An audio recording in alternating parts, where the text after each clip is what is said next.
Family Theater presents Carlton Young, Roddy McDowell, and Terry Kilburn.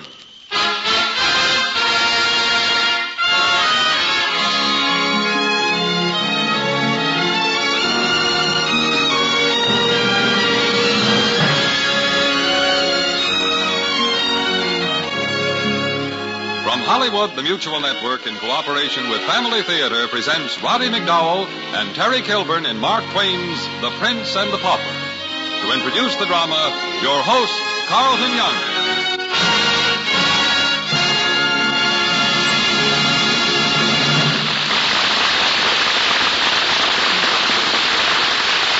Thank you, Gene. The beloved American author Mark Twain had this to say once about a story he had written. It may have happened, it may not have happened, but it could have happened. It may be that the wise and the learned believed it in the old days. It may be that only the unlearned and the simple loved it and gave credence to it. Well, it may be that I'm unlearned and simple then, for I loved his story when I first read it, and I still give credence to it today. And I know that I'm not the only one, for millions of readers have acclaimed this warm, human, and tender classic of a boy of royal blood and one of a beggar's family, who proved that not only our appearance is oft deceptive, but that the quality of mercy becomes the throned monarch better than his crown. Here then, with Roddy McDowell as the Royal Edward of England and Terry Kilburn as Tom Canty the beggar lad, we bring you Mark Twain's famous story, The Prince and the Pauper.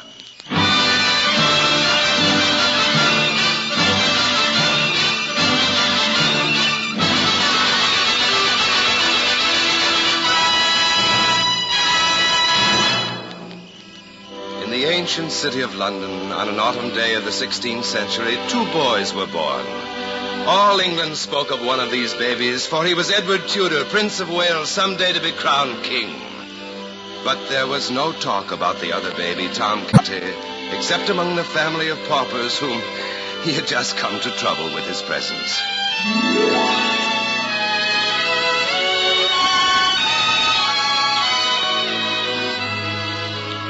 Now, it was several years later that the ragged beggar lad, Tom Canty, found himself approaching Westminster Palace. All his youthful life he had dreamed of princes and royalty. And on this day he had determined that at the very least he would see a prince. And so he made his way to Westminster Palace. And he made his way through the gaping crowd of country gawks and London idlers gathered there to perchance obtain a glimpse of royalty. Tom's breath came quick and short with excitement, and his eyes widened with wonder and delight. For there, on the other side of the golden-barred gates, on a vast lawn of emerald greensward, was the prince. It is he. The prince. Oh, I'm seeing the prince at last. Here now, you lout. Away from that gate. Oh, but I meant no harm, soldier. I was just... And no talk back from you either. Oh. I'll teach you to mind your manners, you young beggar. Nah, away with you. Guard! How darest thou use a poor lad like that? Release him at once, do you hear? The prince. But, your Royal Highness, the beggar was gaping at you, he was. I saw very well what he was doing. And thou hast no right to use the king's meanest subject so. Bring the lad here. Open the palace gates and let him in. Into the palace, your Highness, but... That is my command, guard. I shall take the lad to my private quarters. Perhaps in that way I may make amends for the affront you have given to one of our loyal people.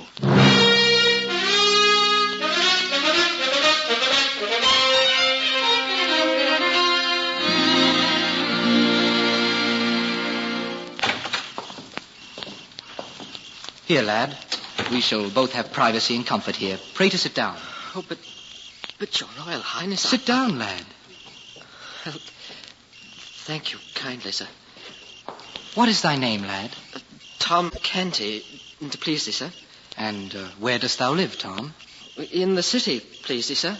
Offal Court, off of Pudding Lane. Offal Court. Truly, it is an odd name.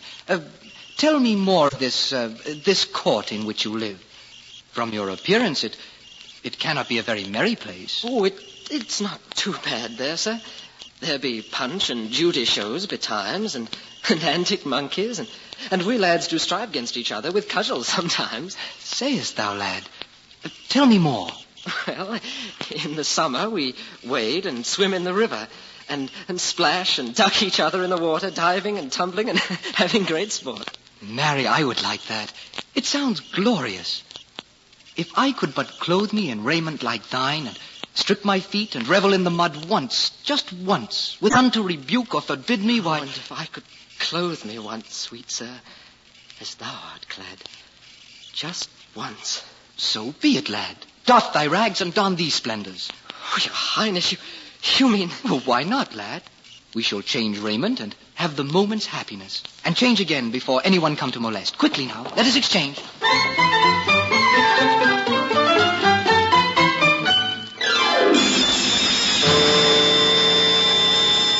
But it's like a miracle, Tom. Your hair, your face, your eyes... Why, they are the same as mine. With my clothing on you, none could deny that you might be the Prince of Wales. Oh, please, sir. This strange resemblance frightens me. Take off my rags. Give them back to me before someone enters. If they did, you could command them to leave. Dressed as you are now, they would obey you. Oh, I beg of you, sir, let us change again immediately. Now that I am clothed as thou wert, I am able to feel as thou did when that brute soldier at the gate... Tom, is that not a bruise upon your hand? Oh, it is but a slight thing. And your highness knows that the poor man-at-arms was only attempting Peace. to... It was a shameful thing and cruel. If the king could only... Stir not a step till I return, Tom. Oh, your highness, wait. Don't go until we change clothes again. We can change later. I intend to deal with that ruffian right now. Wait here. Oh, but your highness, wait.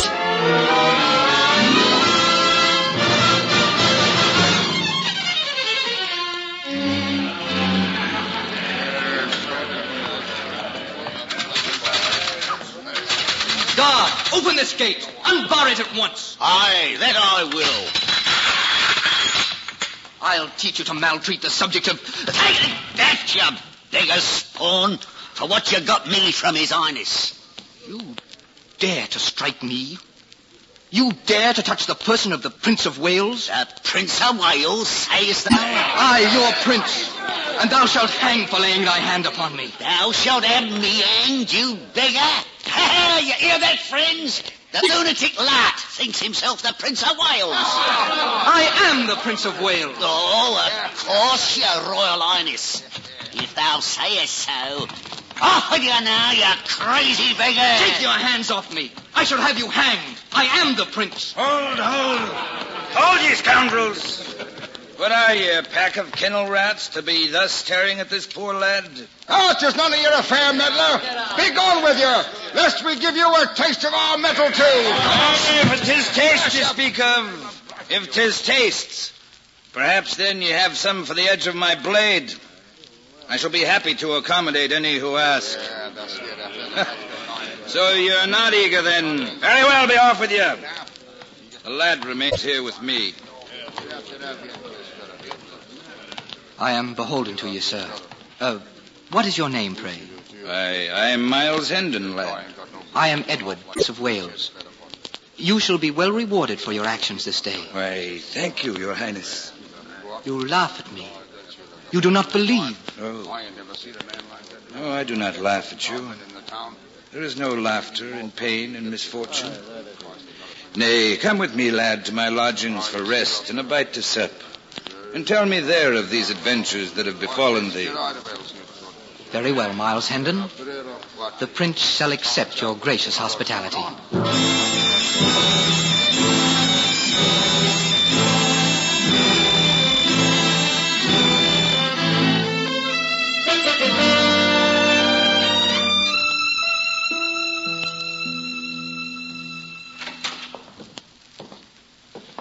Tis but a poor apartment, your highness. Yet of its humble means, pray avail yourself to the fullest. Your quarters may be humble, Miles Hendon, yet you impress me of being of noble birth in mien and carriage. Little wonder, your highness, my father was titled, till he incurred the displeasures of the king by sitting in his presence. Then for your deed this day, I shall have your title restored. Thank you, your highness. Oh, I find myself fatigued, Hendon. I shall avail myself of the bed. You may sleep on the floor by the door and guard my presence. Sleep on the...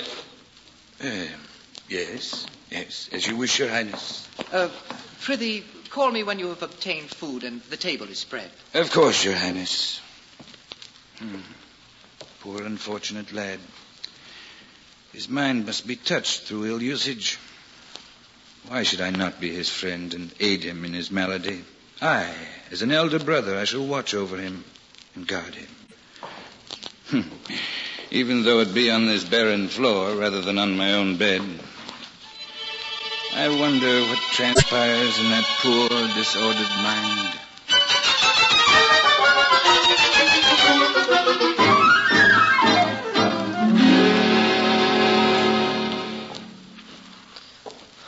Why does the prince not return? Why does he tarry so long?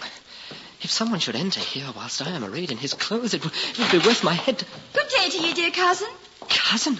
Oh, why stayest thou in thy chamber whilst... Oh, but what ails thee, my lord?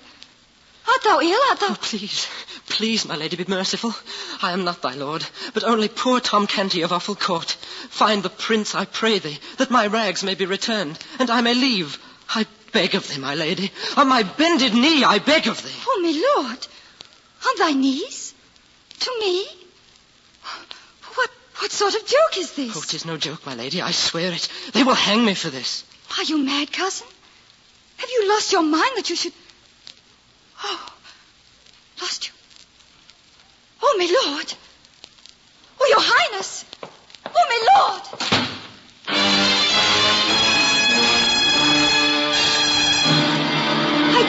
I tell you, sir, 'tis true. I was just with him. The prince has lost his mind. Aye, there is no doubt, my lord, the prince is mad. His own physician swears to it. Every physician in London, with the exception of the king's own, knows of it, my Lord Chancellor. The prince is hopelessly insane. Your Majesty, I know not how to broach this to you, but His Royal Highness Edward Tudor, the Prince of Wales, is... Thou liest, Chancellor. Edward is not insane. The mind of my son and heir, Edward Tudor, is befuddled. Yet he is my son and heir, and shall rule England when I'm gone. Issue this proclamation in my name. The affliction of the prince is not to be spoken of, nor given any attention, under penalty of death. His hallucinations and his whims are not to be noticed. This is my command.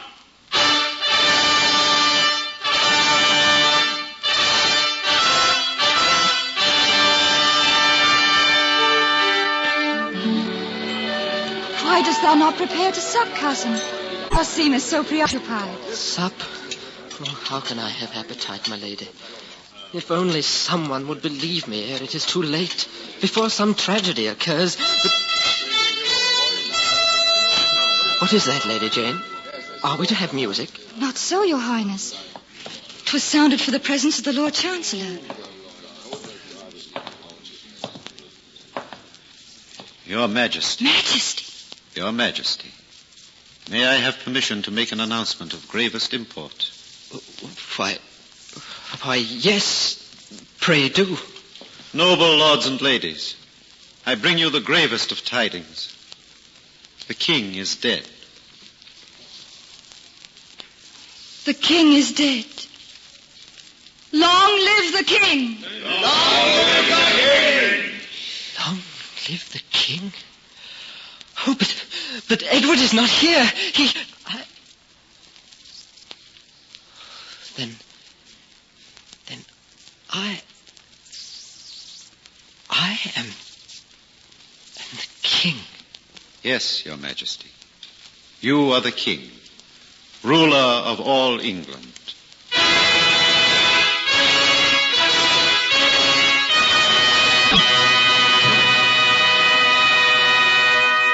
The king. I, Tom Canty, am king. Oh, but I cannot be. A pauper cannot be king. Oh, what shall I do? What does a king say? But wait, Tom Canty. You have oft dreamed of what it would be like to be king. what royal commands thou wouldst give. How you would relieve suffering, pain, injustice. And until Edward returns, you could do these things. You, Tom Canty, the pauper. Your Majesty. Oh, but no matter what they call me, I am still a beggar. A lad of the streets. No one would obey me. Oh, but if they would. If they only would. Your Majesty. What? I, my lady? You must say something, Your Majesty. You must speak. Speak? I must... Yes. Noble lords and ladies, at this moment of great tragedy and high honor, I, your king, have but this to say. From this day hence, the king's law shall be that of righteousness and not of injustice. From this day hence, the king's law shall be the law of mercy and nevermore be the law of blood.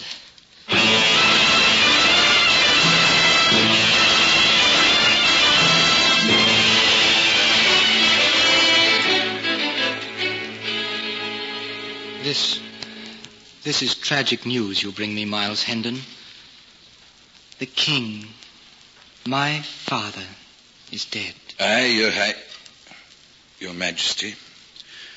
Thou canst not sorrow. The king is dead. Long live the king. Aye. Thou art right, Miles. I am the king, even though an impostor sits upon my throne. An impostor, your Majesty, but one with the instincts and heart of a true king of England. What meanest thou, Miles? His proclamations are being mouthed all over London, sire. The king's law is to be one of righteousness and not injustice. One of mercy and not of blood. Injustice? Blood?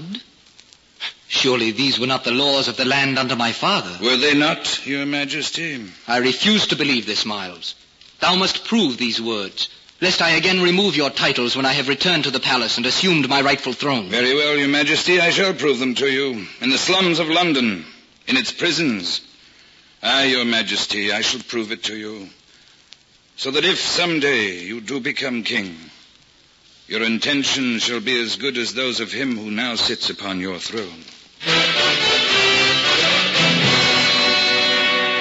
Those hovels, those hutches not fit for swine to live in, those are the habitations of London poor? Aye, your Majesty, with not one law of the land to protect them, to offer hope, to let them believe in the goodness of humanity.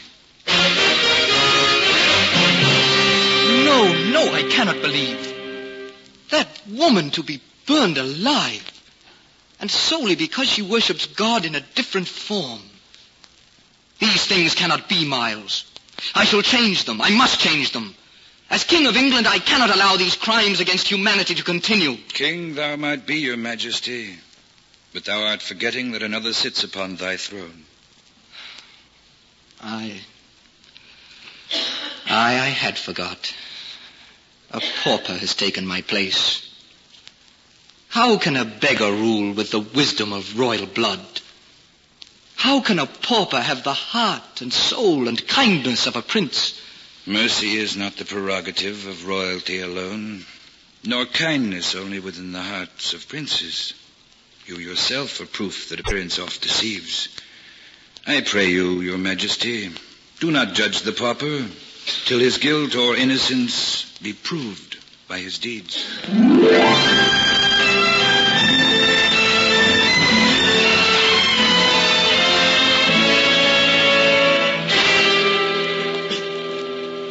If it would please your grace, here is a paper of state to be signed. Paper, my Lord Chancellor? Concerning what? Taxes, your Majesty, to be levied upon the people of London. And for what purpose? Gifts for the nobles, your Majesty. Our treasury is low, and we have not paid gifts to the nobility. Take that paper away. I beg your Majesty's pardon. Take it away, I say. No longer shall we tax the poor and helpless for useless gifts to nobles. The people are oppressed enough. Let us seek to lighten their burdens rather than make them heavier.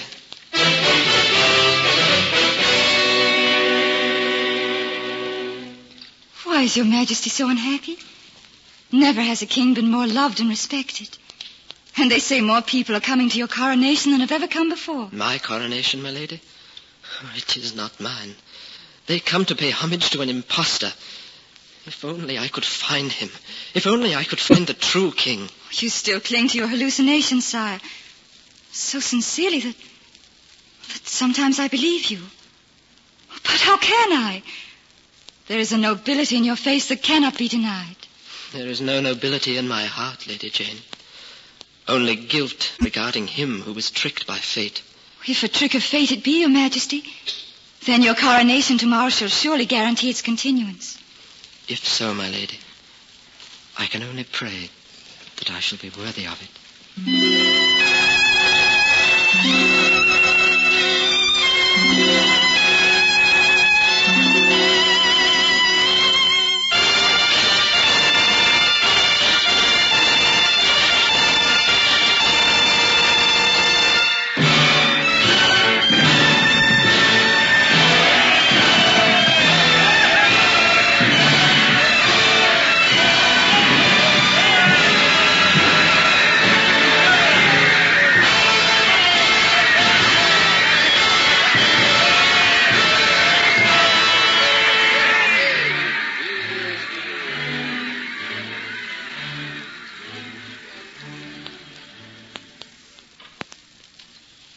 The Archbishop of Canterbury awaits Your Majesty.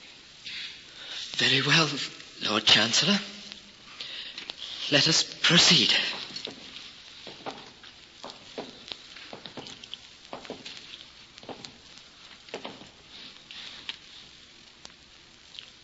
Edward Tudor, in the name of our Lord, and with his holy blessings, I do hereby crown you Edward VI, King of... I forbid you to set the crown of England upon that forfeited head. I am the king. God, seize that man. Seize him, I say. Touch him not! On your peril, touch him not! He is the king! Your Majesty, you are afflicted again. Your madness... Nay, he speaks the truth. I am an impostor, but not of my own choosing. I told all of you, but none would believe me. You thought me mad. Well, there stands your true king in beggar's rags. Look upon him. Look upon his face. There stands Edward Tudor, true king of England. The resemblance, it is unbelievable. But how can one say? How can there be proof? Surely, Your Majesty, thou must be able to offer some proof of some kind. Think, Your Majesty, I beg of you. Think. Aye, Tom Canty. I can give them proof. You, my Lord Chancellor, the Great Seal of England is hidden in a special vault within my bedchamber. Aye, that is so. You, Lord William, took me for a carriage ride when I was but a child, against my father's wishes, secretly, so only you and I know of this. That is true. That is true. And you, Lady Jane, when abroad, I sent you 3 gifts: a shawl from Spain, perfume from France, and a Latin book from Rome. Yes, you did. My Lord Chancellor, he did. There is your proof, then. Now you know. My Lord Chancellor, there stands your true king. Aye, he is the king. Guard, seize this impostor. To the tower with him, to the tower! Hold! Touch him and you risk your life. Why should he be punished? Because you did not believe him? Because he ruled you wisely and well? No. He shall hold a place of honor here while I take the crown. Come, Tom Canty, my arm. My Lord Chancellor, you may proceed with the ceremony. By all means, Your Majesty. Page, to the palace and fetch new robes for the king. Nay, my Lord Chancellor, I do not wish to change. But, Your Majesty, taking the crown in beggar's rags, what will your people think? What dost thou know of my people, or what they think? I have been one of them, I have shared their pain and misery and suffering. I have won the right to wear these rags, and proudly. Your pardon, Majesty. I merely meant that it is not fitting for thee to wear the robes of one of such lowly birth. Is it not, my Lord Chancellor? I disagree. Tom Canty, the pauper, has been both noble and wise. These were his robes, the robes of a nobleman born in a slum. Robes that any prince, any king would be honored to wear. For it is not what a man becomes that matters. It is what he becomes and not where he was born. And the robe of true greatness is humility.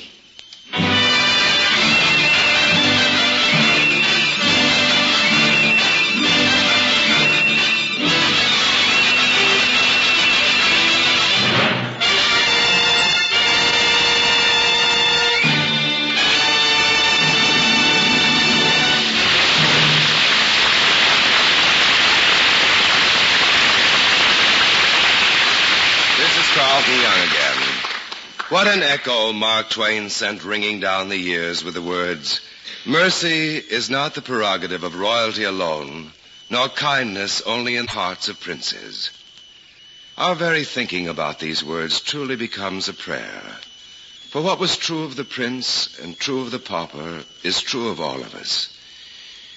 It is what a man becomes that matters, not where he was born.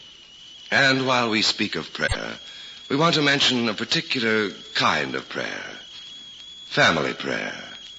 When with prayer on our lips and in our hearts, we can look at each other and contemplate the blessings of God that we, all of us, received from happy family life.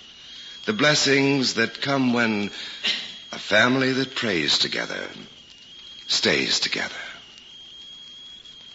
More things are wrought by prayer than this world dreams of.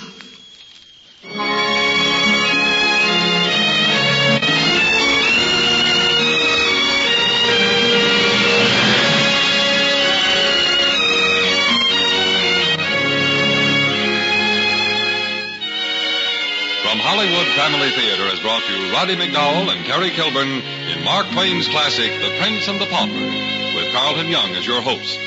This adaptation was performed with permission of the trustees of Mark Twain's estate. And featured in our cast were Francis X. Bushman, Virginia McDowell, Edgar Barrier, Raymond Burr, Alec Harford, and Herbert Rollinson. Music was composed and conducted by Harry Zimmerman, and the production was directed for Family Theater by Jaime Del Valle. This series of Family Theater broadcasts is made possible by the thousands of you who felt the need for this type of program, by the Mutual Network which has responded to this need, and by the hundreds of stars of stage, screen, and radio who have so unselfishly given of their time and talent to appear on our Family Theater stage.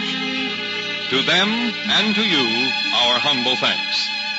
This is Gene Baker expressing the wishes of Family Theater that the blessing of God may be upon you and your home, and inviting you to join us next week at this time when Family Theater will present Rosalind Russell, Joseph Cotton, and Gene Cagney in Germelshausen.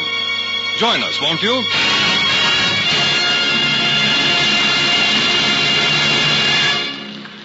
Family Theater is broadcast in the Philippines by the Philippine Broadcasting Corporation, is released to our troops overseas by the Armed Forces Radio Service, and is heard in Canada over the Canadian Broadcasting Corporation.